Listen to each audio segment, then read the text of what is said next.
안녕하세요. 문화적 심리학 통일연구소장 심리학자 심진섭입니다. 오늘은 어떤 주제로 여러분들을 찾아뵐까라는 생각에 고민하고 있다가 문득 이런 생각을 해봤습니다.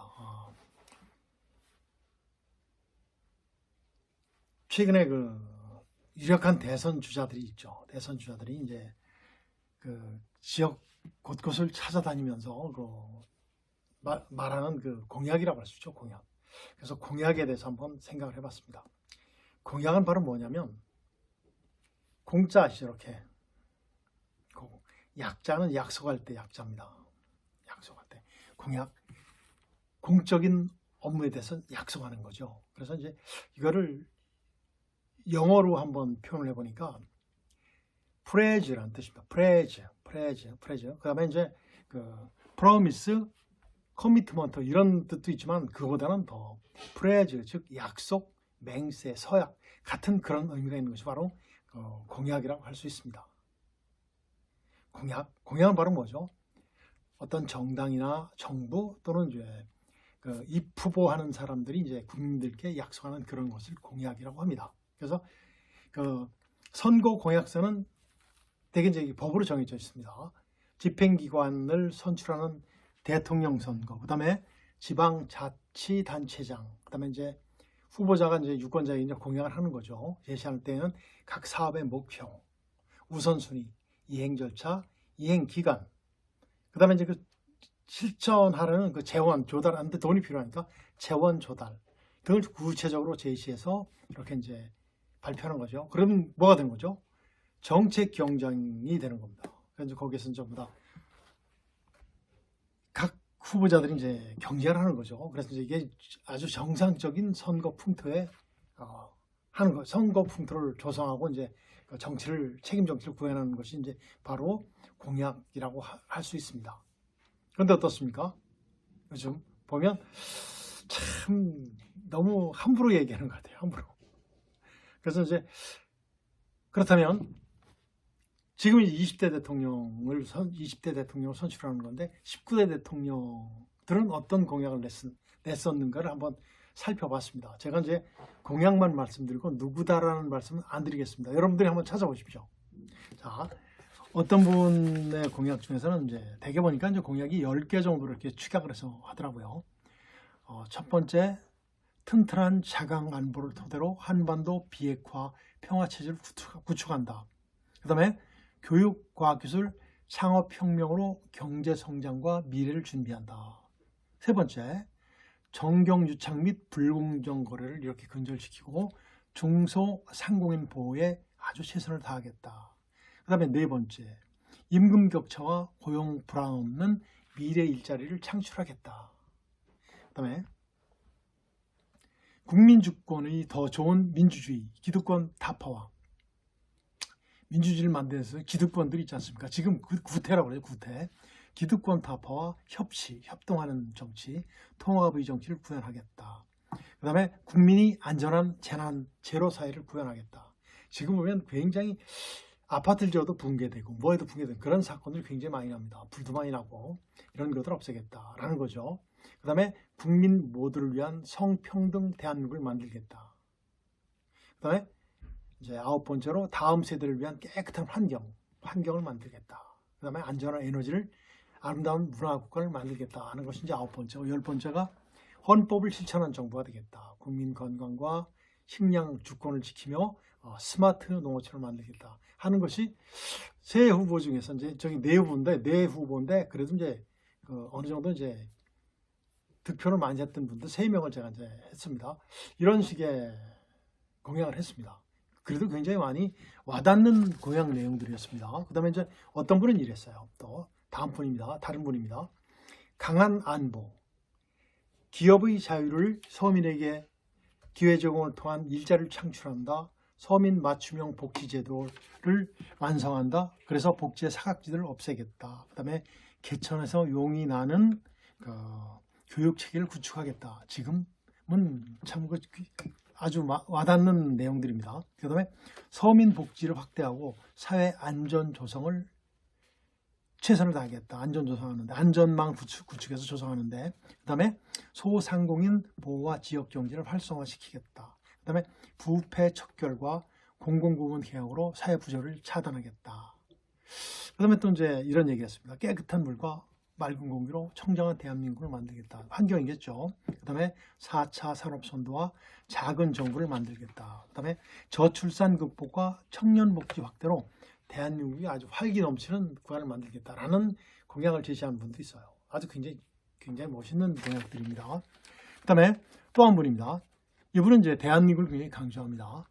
일자리를 책임지는 대한민국, 국민이 주인인 대한민국, 공정하고 정의로운 대한민국, 강하고 평화로운 대한민국, 청년의 꿈을 지켜주는 대한민국, 성평등한 대한민국, 어르신이 행복한 대한민국, 아이 키우기 좋은 대한민국, 대한민국을 굉장히 강조하죠. 농어민, 자영업자, 소상공인의 활기찬 대한민국, 안전하고 건강한 대한민국, 이런 식으로 이제 저기 했어요.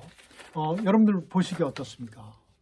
공약이 그래도 일목요연하고 정말 실현 가능한 그런 구체적인 그런 안들이 나왔다고 보이지 않습니까? 맞죠?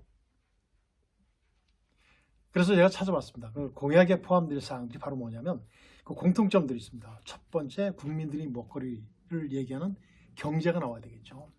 그 다음에 사회가 안정된 사회가 나와야 되겠죠. 그 다음에 국민들이 받을 수 있는 교육 체계가 되어야 되겠죠. 왜곡된 이념 교육을 시키지 않은 정말 멋있는 교육이 되어야 되겠죠. 그 다음에 뭐가 나와야 됩니까? 산업이 나와야 되겠죠. 산업. 그 다음에 이제 복지 정책. 복지 국가를 구현하는 것이 모든 리더들의 꿈인데 실현한 사람이 있습니까? 복지 국가는 이상향입니다. 정말 모든 사람들이 잘 사는 이상향인데 거기에 근접하는, 그러니까 계속 노력하는 그런 복지 정책도 나와야 되겠죠. 그 다음에 환경이 나와야 됩니다. 환경. 우리가 살고 있는 세상은 우리만의 세상이 아닙니다. 조상들로부터 물려받은 환경인데 우리 후손들에게 물려줘야 될 환경이죠. 이런 것들. 그 다음에 안전보장. 대한민국의 안보가 나와야 됩니다. 안보가 포함되어 있다. 그리고 뭐가 나와야 됩니까?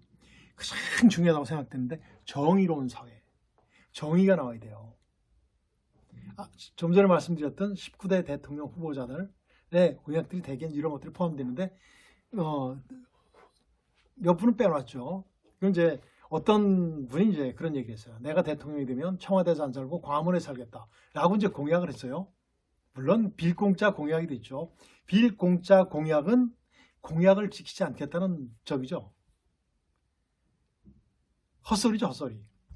국민을 희화시키는 겁니다. 그래서 지금 아주 이제 경쟁이 얼마 안 남았, 2달도 안 남았죠. 한 달여 남았는데 그 대선 후보자들이 굉장히 여기저기 다니면서 막 자기 하고 싶은 말 막 해요. 근데 안 맞아요. 궤변이에요, 궤변. 그래서 문제점들을 하나하나 살펴보니까 구체적인 공약이 없어요. 정말 없습니다. 말도 안 되는 공약들이죠. 그리고 대개 보니까 선전과 선동으로 일관해요. 선동은 누구 거죠? 공산주의자 거예요. 공산주의자들이 하는 것이 선동입니다. 거짓말이에요. 계속 뭘 강조하지 않습니까? 강조해놓고 나서면 안 되는 거예요. 빌공짜 공약이 되는 거죠. 그 다음에 국민의 판단을 혼란시켜요. 방해하는 그런 공약들이 많아요. 보십시오. 제 말씀 듣고서 여러분들 한번 보십시오. 처음부터 저게 이루어질 것인가. 어떤 분이라고 말씀 못 드리겠지만 병사들한테 200만 원씩 주겠다는 거예요. 200만 원. 생각을 않고 하는 얘기죠. 그 지역 다니는 때마다 그분들의 그 사람들의 일부 몇몇 사람들의 을 맞춰주는 그런 공약들이 나와요. 개를 좋아한다고 해서 개에 대한 공약, 고양이에 대한 공약, 이런 것들이 막 나오지 않습니까? 이런 것들이 정말 안 좋죠. 그리고 뭐가 있어요? 내로남불식 실천들이 있어요. 말이 안 되는 거죠. 내로남불 실천하는 사람들이 전부 다 이런 공약하고 있습니다.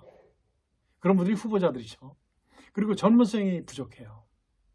4명 중에 나온 4명 중에 대선 후보자 5명이죠. 현재까지 나온 분. 그중에서 이제 커다랗게 이제 3% 이상 되는 분들이 4분인데 그중에서 국회의원 해본 분들이 2분밖에 없어요. 국회의원도 안 해봤어요. 물론 뭐 시장이라든가 뭐 도지사 했지만 안 또 틀리거든요. 또 이제 그다음에 자격 미달자들이 굉장히 많아요.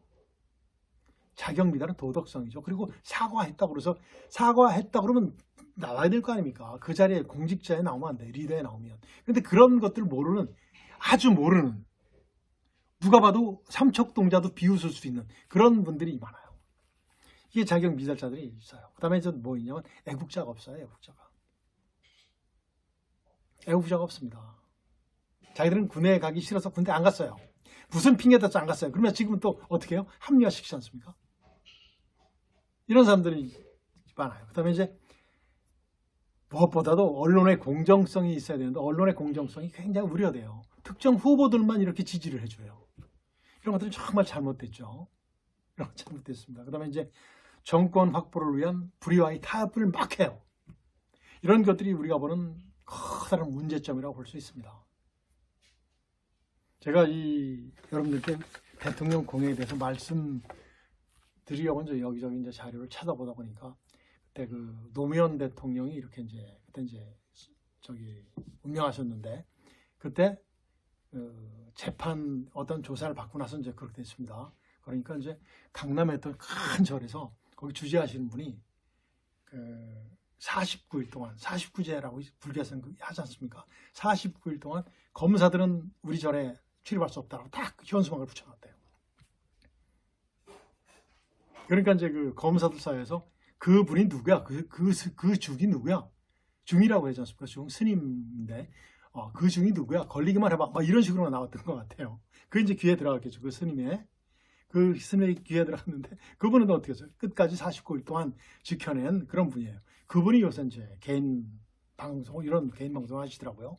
한번 제가 이제 찾아봤습니다. 찾아보니까 와 정말 대단한 분이에요. 그 내용 여기서 말씀 안 드리겠습니다. 여러분들 한번 궁금하시면 찾아보십시오. 그분이 명진 스님이에요. 명자 진짜 스님이에요. 그분이 쭉 했는데 말씀하셨는데 야 정말 그분의 그 주장에 저도 공감을 했습니다. 그래서 오늘은 참 대통령 후보자들이 말씀하시는 그 공약에 대해서 한번 이렇게 생각을 해봤습니다. 정말 금전노예는 3월 9일에는 정말 애국자, 정의로운 그런 분이 그리고 남북 통일을 준비해 주시는 그런 분들이 남북 통일에 정말 얘기들이 없어요. 북한 주민들을 이렇게 구원하겠다는 살리겠다는 그런 내용들이 없어요. 북한이 나라입니까? 북한이라는 나라와 그 사람들을 눈치 보려는 그런 그런 정치인들밖에 없지 않습니까? 거기서 이렇게 잡아주는 정말 멋있는 대통령이 나오셔서 정말 대한민국의 미래를 책임질 수 있는 그런 분이 대통령이 됐으면 좋겠습니다. 그래야지 남북 통일도 가까워지고 남북 통일이 이루어지면 정말 최강의 대한민국이 나올 수 있습니다. 최고. 제가 주장하는 것이 아닙니다. 대부분의 학자들이 전부 다 많이 주장합니다. 정말 애국적인 학자들이 주장합니다. 그리고 외국에 있는 학자들이 주장을 해요. 가장 우리나라 남북 통일되는 걸 싫어하는 나라가 어디예요? 중국 아닙니까? 중국.